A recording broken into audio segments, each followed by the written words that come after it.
السلام علیکم ورحمۃ اللہ وبرکاتہ۔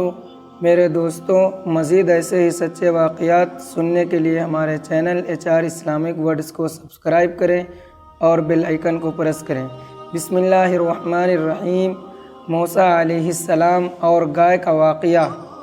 قرآن میں سورہ بقرہ کو بقرہ یعنی گائے والی سورہ اس لیے کہا جاتا ہے کہ اس میں حضرت موسیٰ علیہ السلام اور ایک گائے کا خوبصورت واقعہ ہے، جو کہ آیت نمبر 67 سے 73 تک قرآن میں ہے۔ بنی اسرائیل میں ایک نیک شخص تھا جس کا ایک چھوٹا سا بیٹا تھا۔ اس شخص نے ایک بچھیا بڑی محبت سے پالی تھی۔ جب اس کی موت کا وقت قریب آیا تو بچھیا کو لے کر ایک جنگل میں گیا اور اس کو اللہ کے سپرد کر کے وہیں چھوڑ آیا، اور کہا کہ جب میرا بیٹا جوان ہو جائے تو یہ بچھیا اس کے کام آئے۔ اس کا انتقال ہو گیا اور گائے جنگل میں اور اس کا بیٹا ماں کے پاس پرورش پاتا رہا۔ لڑکا بھی نیک اور پرہیزگار تھا۔ جب وہ بڑا ہو گیا تو اس کی ماں نے اس سے کہا کہ تیرے بابا نے اس جنگل میں تیرے لیے ایک گائے چھوڑی ہے اور اس کی نشانیاں بتائیں، تو جا کر اسے لے آ۔ لڑکا گیا اور پہچان کر گائے لے آیا۔ اب اس کی ماں نے کہا کہ اسے بازار لے جا اور 3 اشرفیوں سے کم میں ہرگز نہ بیچنا، اور بیچنے سے پہلے مجھے ضرور بتا دینا۔ لڑکا گیا اور اسے ایک خریدار ملا۔ اس نے قیمت پوچھی۔ لڑکے نے 3 اشرفی بتایا اور کہا ماں کی اجازت کی شرط ہے۔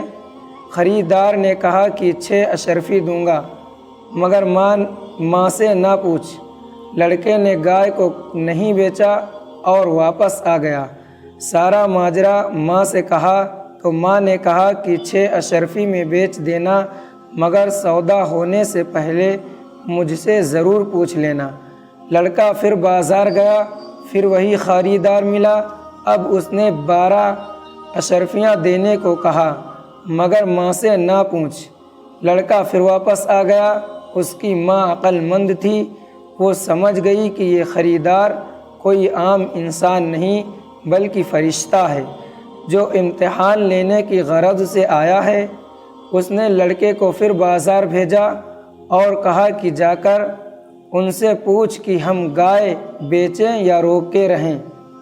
لڑکا گیا تو اس فرشتے نے کہا کہ اپنی ماں سے کہنا کہ ابھی جلدی نہ کریں، کہ عنقریب بنی اسرائیل کو اس گائے کی سخت ضرورت پڑنے والی ہے، اور جب وہ اس کو خریدنا چاہیں تو قیمت یہ طے کرنا کہ گائے کی پوری کھال کو سونے کی اشرفیوں سے بھر دیا جائے۔ یہ کہہ کر وہ غائب ہو گیا۔ لڑکا گھر کو واپس آ گیا۔ ادھر بنی اسرائیل میں آبیل یا آمیل نام کا ایک شخص تھا جس کی کوئی اولاد نہیں تھی۔ اس کے چچا زاد بھائی نے جائیداد کے لالچ میں آ کر اس کا قتل کر دیا اور اس کی لاش کو دوسری بستی میں پھینک آیا، اور دوسرے دن خود ہی اس کے خون کا مدعی بن کر بستی والوں پر اس کے چچا کے قتل کا الزام لگا کر ان سے اس کے خون کا بدلہ یعنی خون بہا لینا چاہا۔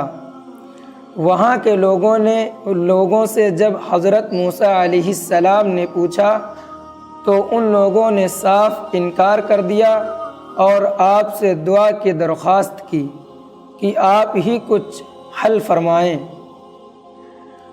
آپ نے بارگاہ خداوندی میں دعا کی تو اللہ تعالی فرماتا ہے کہ اے موسیٰ، ان سے کہہ دو کہ ایک گائے ذبح کر کے اس کا گوشت اس مقتول کی لاش پر ماریں تو لاش خود ہی زندہ ہو کر اپنے قاتل کا نام بتائے گی۔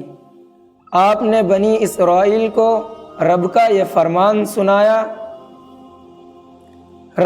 فرمان سنا دیا، جس پر وہ کہنے لگے کہ آپ ہم سے مذاق کر رہے ہیں، ہم آپ سے قاتل کا سراغ چاہ رہے ہیں اور آپ ہمیں گائے ذبح کرنے کا حکم دے رہے ہیں۔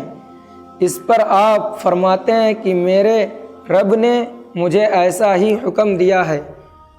تب وہ سوچنے لگے کہ شاید یہ گائے کوئی خاص گائے ہوگی اور اس کی نشانیاں پوچھنے لگے، تو آپ فرماتے ہیں کہ وہ نہ تو بالکل بوڑھی ہو اور نہ جوان، بلکہ بیچ کی عمر کی ہو۔ اس سے بنی اسرائیل کو یقین نہیں ہوا اور انہوں نے اس کا رنگ پوچھا، تو موسیٰ علیہ السلام فرماتے ہیں کہ اس کا رنگ زرد ہے، جو دیکھنے والوں کو بھلا معلوم ہوتا ہے۔ اس پر بھی ان کی سمجھ میں نہیں آیا اور جانکاری چاہی، تو موسیٰ علیہ السلام فرماتے ہیں کہ نہ تو اس سے کھیتی سیراب کی گئی ہو اور نہ ہی اس نے ہل چلایا ہو اور نہ اس کے جسم پر کوئی داغ دبا ہو۔ تب بنی اسرائیل کہتے ہیں کہ اب آپ نے پوری بات بتائی، اب ہم ایسی گائے کو ڈھونڈ لیں گے۔ اور بالآخر ڈھونڈتے ڈھونڈتے وہ اسی لڑکے کے پاس پہنچ گئے۔ جب انہوں نے گائے خریدنا چاہا تو لڑکے نے وہی قیمت بتا دی جو فرشتے نے کہی تھی۔ چونکہ بنی اسرائیل پر الزام عائد تھا اور ان کو اس الزام سے بچنا تھا، تو انہوں نے اتنی بھاری قیمت پر وہ گائے خرید لی اور اسے ذبح کر کے اس کا گوشت لاش پر مارا، تو بحکم خداوندی لاش زندہ ہو گئی۔